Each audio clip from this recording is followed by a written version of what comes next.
Hi,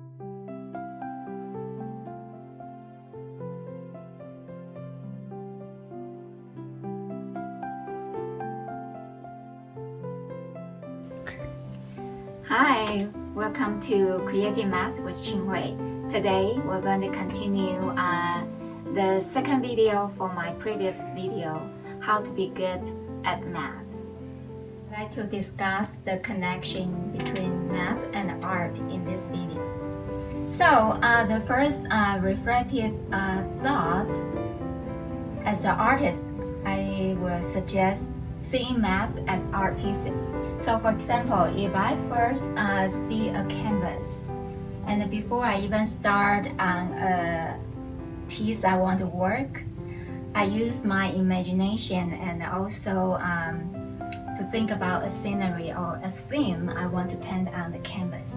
So right now you can see the canvas is all blank. Next, I think about the layout of the painting I want to do. For example, if it's a scenery about a waterfall, so I will kind of plan that the waterfall come out this way if it's a big painting. And besides the waterfall, I want to have some trees on the side with the rock and mountain and the sky on top.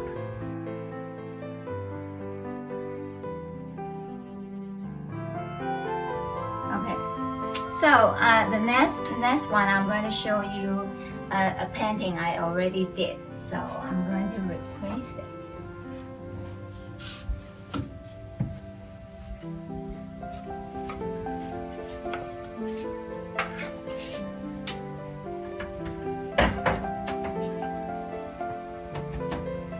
So to think math as an art piece, and then like when you learn some foundation of the math knowledge, then you're going to dig into the details to learn more, like the more advanced knowledge in behind that layer. So what I mean by using the art is like after you done the painting, and you kind of take a break and then look at and then see what kind of layer of the colors you can add, or the detailed work you want to add on the painting. And during the learning process, sometimes you need to take breaks. So, for example, as art, after I've done a certain work, and I will stop the work, and then I will take a break to kind of look back or rethink about the learning process or the painting process I've been through, and then think about if there's anything I can work on or anything I want to add onto the painting. So for learning math, you can take a break and you can digest and see if you already learned some previous contents you want to learn in this topic, and then you can move on to the next part. So math and art.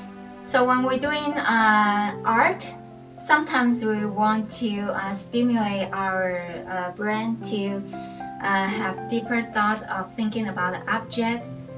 For example, if I'm doing a painting of the pomegranate or apples, then if I can picture the fruits or even smell the apple, and then that way I can add the other senses stimulation in my brain, my right brain part, which means with the creative part of my brain, right brain, is going to help your left brain, your math, logical thinking, to memorize the things you learn. So that one I want to mention is use your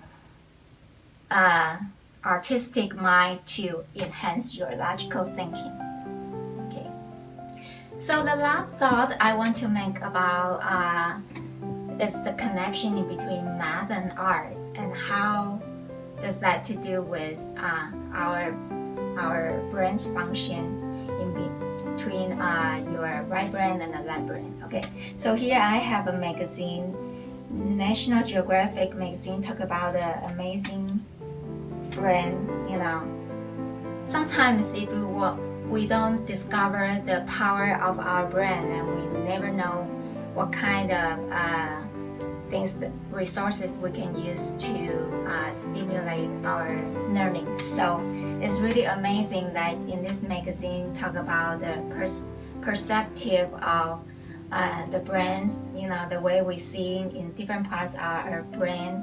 For example, your right brain, can really help our left brain learning. For example, sometimes people say they have bad memory, okay?